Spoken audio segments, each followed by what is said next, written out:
Hello friends, welcome to study कर। मैं हूं आपका दोस्त प्रभाकर। आज के इस महत्वपूर्ण लेक्चर में हम डिस्कस करने वाले हैं 20 अक्टूबर 2023 के मोस्ट इंपॉर्टेंट करंट अफेयर्स के क्वेश्चन। तो आप इस पूरे लेक्चर को बहुत ही ध्यान से लास्ट तक जरूर देखिएगा। आज का पहला और इंपॉर्टेंट क्वेश्चन है, ग्लोबल रिमोट वर्क इंडेक्स में भारत को कौन सा स्थान मिला है? आंसर हो जाएगा 64वां।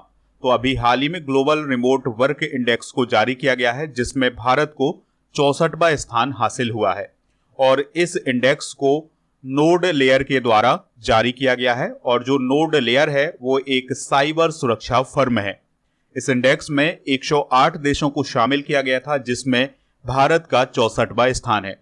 वहीं अगर हम 2022 के इसी इंडेक्स की बात करें तो भारत का 49वां स्थान था। यानी इस साल भारत की रैंक में गिरावट देखी गई है। इस साल की बात करें तो भारत को साइबर सुरक्षा में 56वीं रैंक और आर्थिक सुरक्षा में 55वीं रैंक प्राप्त हुई है। और ये जो इंडेक्स जारी किया जाता है, इसमें किसी भी देश की साइबर सुरक्षा, आर्थिक सुरक्षा, डिजिटल और फिजिकल इंफ्रास्ट्रक्चर और सामाजिक सुरक्षा को ध्यान में रखा जाता है। अब हम बात करते हैं नोड लेयर की। तो यह एक टेक्नोलॉजी से संबंधित कंपनी है। इसकी स्थापना 2019 में की गई थी और इसका काम VPN यानी वर्चुअल प्राइवेट नेटवर्क की सेवाएं प्रदान करना है। तो दोस्तों, जो ग्लोबल रिमोट वर्क इंडेक्स 2023 जारी किया गया है, इसमें जो टॉप 5 कंट्री हैं उनको देख लेते हैं। तो पहले स्थान पर डेनमार्क है, दूसरे पर नीदरलैंड, तीसरे पर जर्मनी, चौथे पर स्पेन और 5वें स्थान पर स्वीडन है। 2023 के कुछ प्रमुख इंडेक्स भी एक बार रिवाइज कर लेते हैं। तो दुनिया के सबसे अमीर शहरों की लिस्ट में मुंबई का 21वां स्थान और दिल्ली का 36वां स्थान रहा है। ग्लोबल यूनिकॉर्न इंडेक्स 2023 में भारत का तीसरा स्थान रहा है। सबसे आपराधिक देशों की रैंकिंग में भारत का 77वां स्थान रहा है।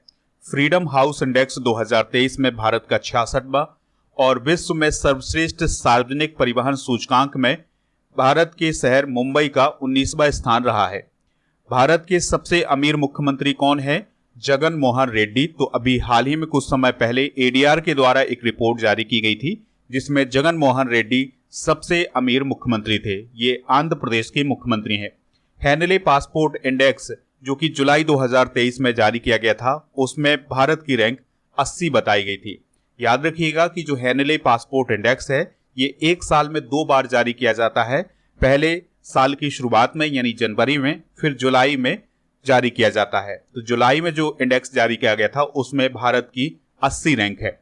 QS वर्ल्ड यूनिवर्सिटी रैंकिंग 2024 में IIT बॉम्बे का 149वां स्थान रहा है। आप इस पूरे लेक्चर को बहुत ही ध्यान से लास्ट तक देखिएगा। लास्ट में आपसे क्वेश्चन पूछा जाएगा, जिसका आंसर कमेंट बॉक्स में देना है। दोस्तों, अगर आप चैनल पर पहली बार आए हैं तो सब्सक्राइब कर लें, बेल आइकन भी दबा लें, जिससे आपको समय पर सबसे पहले नोटिफिकेशन मिल सके। PDF के लिए आप हमारे टेलीग्राम चैनल से जुड़ सकते हैं। आपको टेलीग्राम पर जाना है, स्टडी कर ऑफिशियल सर्च करना है तो हमारा चैनल मिल जाएगा और इस चैनल को ज्वाइन करना है तो आपको PDF भी मिल जाएगा। आपके लिए एक बहुत ही बड़ी खुशखबरी है कि आपके चैनल स्टडी कर की जो ई-बुक है उसको लॉन्च कर दिया गया है। तो ये जो ई-बुक है, ये सितंबर माह की करंट अफेयर्स की ई-बुक है। ये आपके एग्जाम की दृष्टि से बहुत ही इंपॉर्टेंट ई-बुक होने वाली है, क्योंकि इसमें हर उस टॉपिक को कवर किया गया है जो आपके एग्जाम की दृष्टि से बहुत ही महत्वपूर्ण था। सबसे स्पेशल बात यह की गई है कि इसके इंग्लिश वर्जन को भी लॉन्च किया गया है। तो अब इसका इंग्लिश वर्जन भी आपको उपलब्ध हो जाएगा। तो ये ई-बुक मिलेगी हमारे ऐप पर। तो आप ऐप को इंस्टॉल कर लीजिएगा प्ले स्टोर से, या फिर डिस्क्रिप्शन बॉक्स में इसका लिंक दिया गया है, तो वहां से भी आप इंस्टॉल कर सकते हैं। जैसे ही आप इस ऐप को इंस्टॉल करेंगे, सारी जानकारी भरेंगे, उसके बाद आपको कुछ इस प्रकार का इंटरफेस दिखाई देगा। तो जब आप ई-बुक वाले ऑप्शन पर जाएंगे तो आपको ई-बुक मिल जाएगी। हमारे ऐप पर डेली क्विज और PDF, इसके अलावा टेस्ट सीरीज भी उपलब्ध है। तो आप इन सभी का भी फायदा उठा सकते हैं। और आपके लिए एक व्हाट्सएप चैनल बनाया गया है, तो उसका लिंक डिस्क्रिप्शन बॉक्स में दिया गया है, वहां पर भी आप हमसे जुड़ सकते हैं। अगला क्वेश्चन है, ओडिशा के नए राज्यपाल कौन बने हैं? आंसर हो जाएगा रघुवर दास। तो अभी हाल ही में ओडिशा के नए राज्यपाल बने हैं रघुवर दास। तो झारखंड के पूर्व मुख्यमंत्री रघुवर दास को प्रोफेसर गणेशी लाल की जगह ओडिशा का नया राज्यपाल बनाया गया है। गणेशी लाल की बात करें तो उनका कार्यकाल पूरा हो गया है और उन्हें 2019 में ओडिशा का गवर्नर बनाया गया था। तो अब चूंकि उनका कार्यकाल पूरा हो गया है तो उनके स्थान पर रघुवर दास जी को ओडिशा का गवर्नर बनाया गया है। रघुवर दास जी की बात करें तो वो बीजेपी के राष्ट्रीय उपाध्यक्ष हैं और वे 2014 से 2019 तक झारखंड के मुख्यमंत्री रहे हैं। और एक और बदलाव हुआ है त्रिपुरा में, त्रिपुरा के राज्यपाल भी बदले गए हैं। तो दोस्तों अभी तक त्रिपुरा के राज्यपाल थे सत्यदेव नारायण आर्य, लेकिन अब उनके स्थान पर इंद्रसेना रेड्डी नल्लू को त्रिपुरा का राज्यपाल बनाया गया है। तो 2021 में त्रिपुरा के गवर्नर बने थे सत्यदेव नारायण आर्य, तो अब उनके स्थान पर इंद्रसेना रेड्डी को त्रिपुरा का राज्यपाल बनाया गया है। चलिए अब हम दोनों राज्यों के बारे में बेसिक जानकारी डिस्कस कर लेते हैं। तो ओडिशा की बात करें तो इसका गठन 1 अप्रैल 1936 को हुआ था। राजधानी भुवनेश्वर है, मुख्यमंत्री हैं नवीन पटनायक। यहाँ पर विधानसभा की 147 सीटें हैं। राष्ट्रीय उद्यान बहुत ही इंपॉर्टेंट है यहाँ के, क्योंकि कई बार यहाँ के राष्ट्रीय उद्यान पूछे गए हैं। भितरकनिका राष्ट्रीय उद्यान और सिमलीपाल राष्ट्रीय उद्यान, ये दोनों राष्ट्रीय उद्यान इसी राज्य में स्थित हैं। चलिए अब हम बात कर लेते हैं त्रिपुरा की। तो कैपिटल इसकी अगरतला है, मुख्यमंत्री है डॉक्टर माणिक साहा। और दोस्तों त्रिपुरा पूर्वोत्तर भारत का एक राज्य है। 1972 में इसे पूर्ण राज्य का दर्जा दिया गया था। यहाँ पर विधानसभा की सीटों की बात करें तो 60 विधानसभा की सीटें हैं। त्रिपुरा की लोकेशन आप ये देख सकते हैं। त्रिपुरा की जो सीमा है वो मिजोरम और असम से लगती है। इसके अलावा इसकी सीमा बांग्लादेश से भी लगती है। नेक्स्ट क्वेश्चन है, भारत का पहला रीजनल रैपिड ट्रांजिट सिस्टम किस राज्य में लॉन्च किया जाएगा? तो यह उत्तर प्रदेश में लॉन्च किया जाएगा। तो दोस्तों प्रधानमंत्री नरेंद्र मोदी जी के द्वारा साहिबाबाद को दोहाई डिपो से जोड़ने वाली रैपिड एक्स ट्रेन का उद्घाटन 20 अक्टूबर 2023 को किया जाएगा। इस रैपिड ट्रेन के उद्घाटन के साथ ही भारत के पहले क्षेत्रीय रैपिड ट्रांजिट सिस्टम का शुभारंभ किया जा रहा है। दोस्तों यह देश का पहला high speed high frequency transit system है। दोस्तों अब आप इस रीजनल रैपिड ट्रांजिट सिस्टम को बहुत ही आसान भाषा में समझने का प्रयास करिएगा। तो इसका जो कॉरिडोर है ये दिल्ली गाजियाबाद मेरठ के बीच है, यानी कि दिल्ली से मेरठ के बीच में ये रैपिड ट्रांजिट सिस्टम लागू किया जा रहा है। तो अभी जो 20 अक्टूबर को प्रधानमंत्री मोदी जी के द्वारा शुभारंभ किया जा रहा है वो साहिबाबाद से दोहाई डिपो के बीच में जो रैपिड एक्स ट्रेन चलने वाली है उसका उद्घाटन किया जा रहा है। और जो पूरा दिल्ली से गाजियाबाद मेरठ का जो कॉरिडोर है इसकी जो लंबाई है वो है 82.15 मीटर। यहाँ पर जो ट्रेनें चलेंगी बहुत ही हाई स्पीड से चलेंगी, यानी 180 किलोमीटर प्रति घंटा तक इनकी रफ्तार हो सकती है। और दिल्ली से मेरठ के बीच की जो दूरी है उसको 50 मिनट में पूरा किया जा सकता है।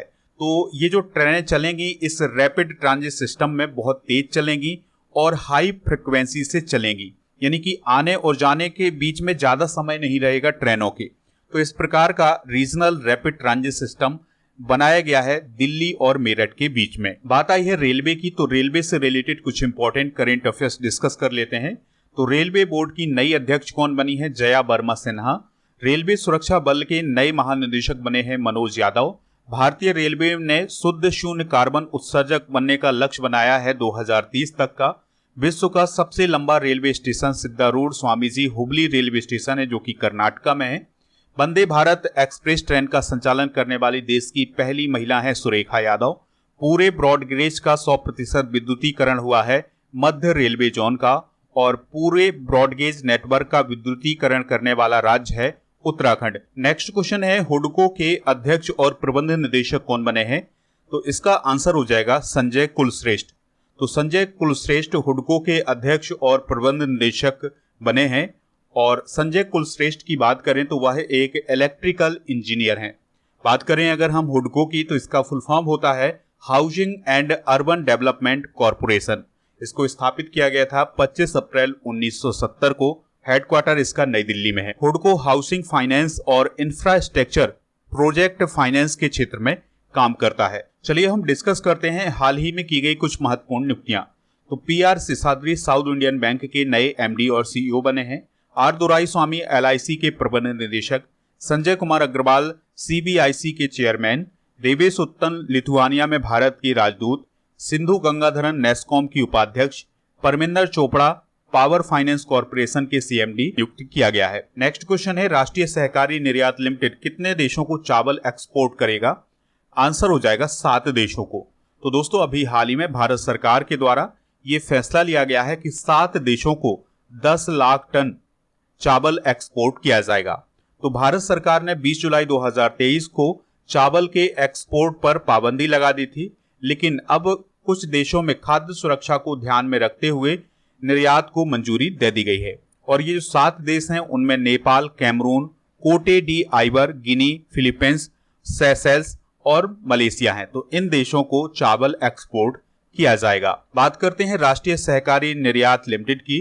तो साल 2002 में NCEL की स्थापना की गई थी। यह मल्टी स्टेट कोऑपरेटिव सोसाइटी में शामिल है। नेक्स्ट क्वेश्चन है, भारत का पहला तिलापिया पार्वो वायरस किस राज्य में पाया गया है? तो यह तमिलनाडु में पाया गया है। दोस्तों भारत में पहली बार तमिलनाडु के रानीपेट जिले के वालजाह में तालाबों में तिलापिया पार्वो वायरस की सूचना मिली है। दोस्तों यहाँ पर तिलापिया जो है वह एक मछली की प्रजाति है और इसमें एक वायरस जिसे पार्वो वायरस बोला जाता है वो पाया गया है। और इस वायरस में जो ये तिलापिया मछली है इसके मृत्यु की दर बहुत अधिक होती है, इसलिए ये खतरनाक वायरस माना जाता है।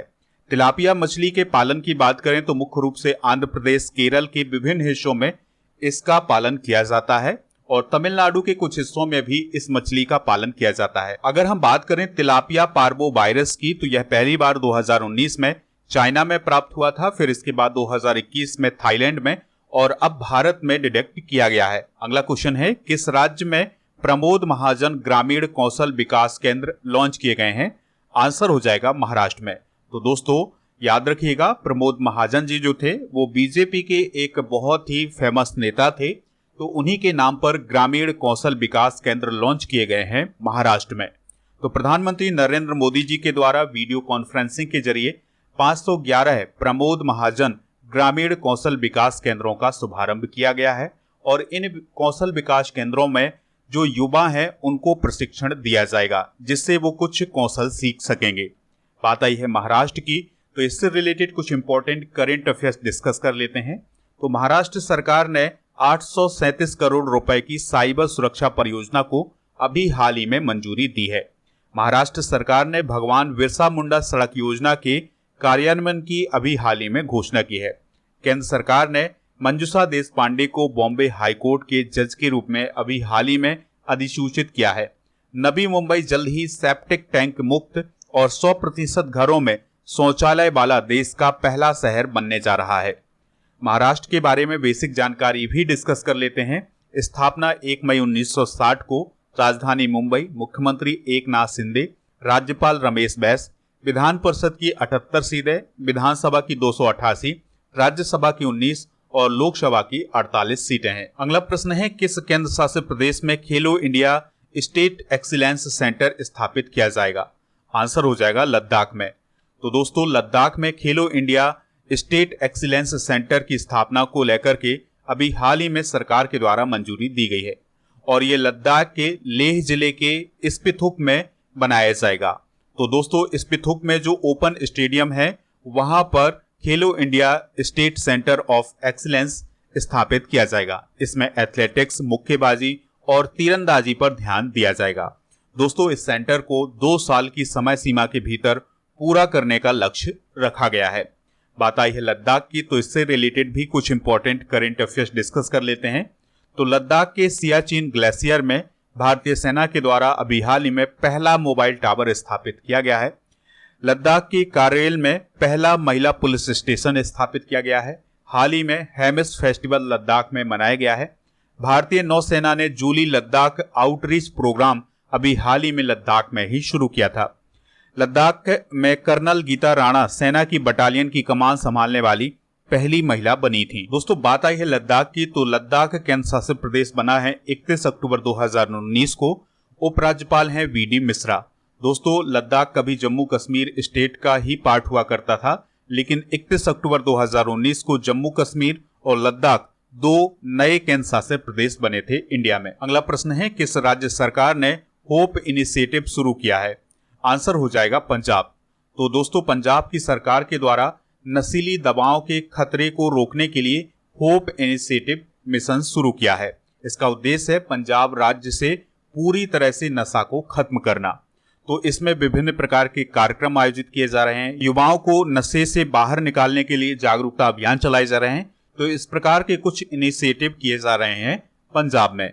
दोस्तों बात आई है पंजाब की, तो राजधानी इसकी चंडीगढ़ है, राज्यपाल हैं बनवारी लाल पुरोहित, मुख्यमंत्री हैं भगवंत मान, विधानसभा की 117 सीटें हैं, राज्यसभा की 7 और लोकसभा की 13 सीटें हैं। नेक्स्ट क्वेश्चन है विश्व स्वास्थ्य शिखर सम्मेलन 2023 किस देश में आयोजित किया गया है? तो यह जर्मनी में आयोजित किया गया है। तो जर्मनी की जो कैपिटल है बर्लिन, वहां पर विश्व स्वास्थ्य शिखर सम्मेलन 2023 का आयोजन किया गया है। इस सम्मेलन की थीम थी वैश्विक स्वास्थ्य कार्रवाई के लिए एक परिभाषित वर्ष।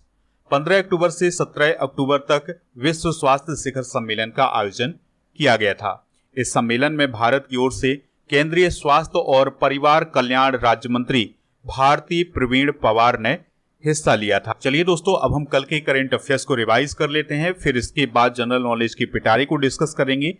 लास्ट में आपसे पूछेंगे एक क्वेश्चन जिसका आंसर कमेंट बॉक्स में देना है। तो कल का पहला क्वेश्चन था जिनेवा में संयुक्त राष्ट्र में भारत के स्थायी प्रतिनिधि कौन बने हैं? अरिंदम बागची। सबसे तेज अर्धशतक लगाने वाले भारतीय क्रिकेटर कौन बने हैं? आशुतोष शर्मा। स्वच्छ त्योहार स्वस्थ त्योहार अभियान किस राज्य में शुरू किया गया है? उत्तर प्रदेश में। वैश्विक पेंशन सूचकांक 2023 में भारत की रैंक कितनी है? 45। अपना चंद्रयान वेब पोर्टल किसने लॉन्च किया है? धर्मेंद्र प्रधान ने।